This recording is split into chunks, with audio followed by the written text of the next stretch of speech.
नमस्कार। Pension radio पर आपका फिर एक बार स्वागत है और आज के इस एपिसोड में हम बात करेंगे पेंशनर्स पोर्टल पर जो मंथली रिपोर्ट आता है उसमें क्या क्या जानकारी दी गई है। सबसे पहले we would like to thank all our subscribers जो कमेंट भेज रहे हैं हमें। We are getting comments from all across the country, thank you very much. और आपके भी अगर कोई क्वेरीज हैं pension related, family pension related या कोई भी हो तो प्लीज हमें जरूर बताइएगा। Though we are not decision makers, लेकिन हम आपके क्वेरीज का समाधान और सोल्यूशन सजेस्ट करने की पूरी कोशिश करेंगे। तो आज हम बात करेंगे जो सीपेनग्राम है, यानी कि पेंशनर्स पोर्टल पर जो डिटेल्स आते हैं उसका अप्रैल 2025 का जो रिपोर्ट है इसके बारे में हम बात करेंगे। Let's give you some of the highlights. Pensioners portal एक बहुत ही बढ़िया पोर्टल है जहां पर आपकी अगर कोई ग्रीवेंस हो या फिर कुछ दिक्कत हो तो आप सीधा वहां पर ईमेल कर सकते हैं और यहां पर आप ट्रैकिंग भी कर सकते हैं। तो so as on April 2025, in April 8,936 grievances regarding pension were received। 10,200 के आसपास पेंशन ग्रीवेंसेस अभी भी पेंडिंग है और इनका जो सोल्यूशन है वो निकाला जा रहा है। फॉर ऑल दी पेंशनर्स और all the employees who are retiring, उनको एक डिटेल्ड अपडेट देना पड़ता है regarding all the family details and everything, जिसमें फॉर्म 6A इंक्लूड होता है। तो अगर आप देखें तो ये फॉर्म 6A भी आप भविष्य ऐप से EHRMS के द्वारा भी पूरा कर सकते हैं। ये जो फॉर्म 6A है this is similar to form 4 जिस पर हमने एक वीडियो भी बनाया था, जिसमें बेसिकली आपको अपने फैमिली के सारे डिटेल्स देने होते हैं ताकि आगे जाकर पेंशन और फैमिली पेंशन में दिक्कत नहीं आए। अलग अलग डिपार्टमेंट्स में फॉर्म 4 या फॉर्म 6 या फॉर्म 6A इसको कहते हैं, but basically it is about all the information regarding your family, detailed information regarding your family।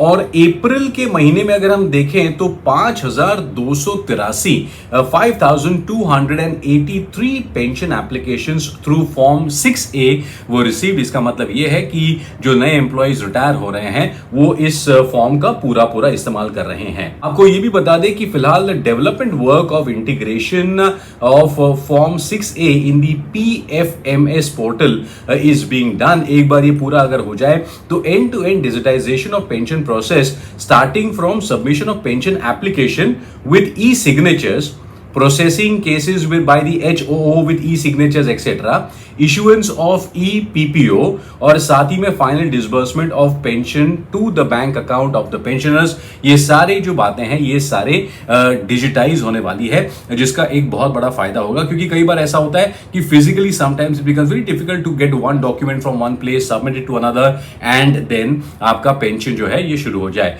तो हमारी गुजारिश है कि डिजिटाइजेशन पर ज्यादा से ज्यादा आप ध्यान दें। And if you have any issues regarding digitisation और यूज ऑफ द पोर्टल और द मोबाइल फोन और the app, please do let us know, हम इस पर भी एक अलग से वीडियो बनाएंगे।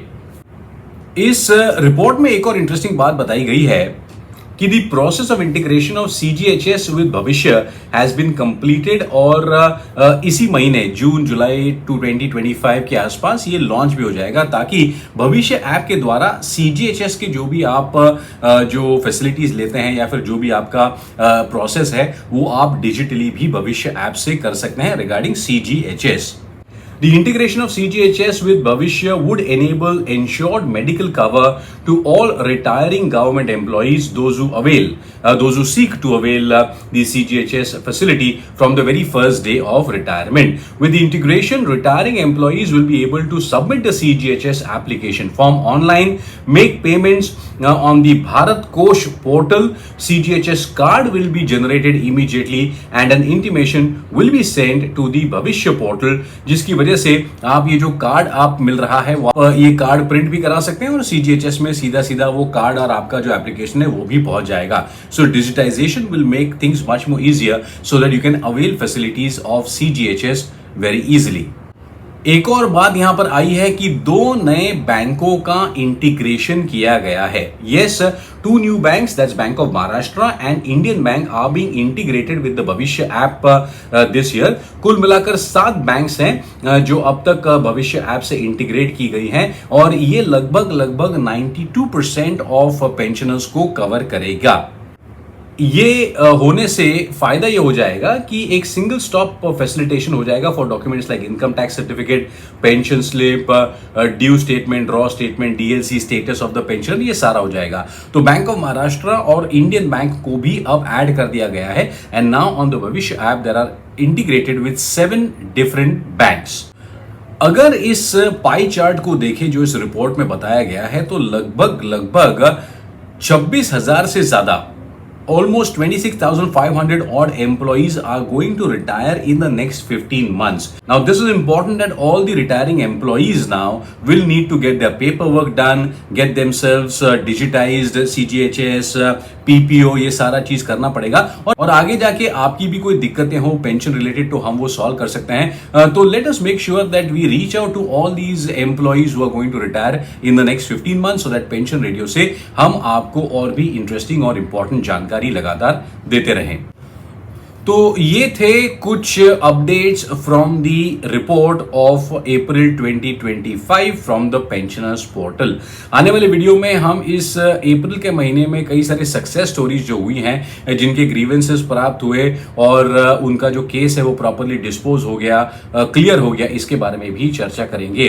लेकिन आपके पास भी अगर कोई क्वेरी है रिगार्डिंग पेंशन, फैमिली पेंशन या जो भी हो, please do let us no. हमारा व्हाट्सएप नंबर आपके सामने है। हम कोशिश करते हैं कि we try and provide solutions and also request that please like the video, share the video because आप उन लोगों के साथ भी शेयर कीजिएगा जो अभी अभी रिटायर होने वाले हैं, जिनके 1-2 महीने बाकी है, ताकि वो भी हमारे इस परिवार का हिस्सा बन जाए। और please also do subscribe to the channel। अगले वीडियो में फिर मुलाकात होगी। आज्ञा दीजिएगा। नमस्कार।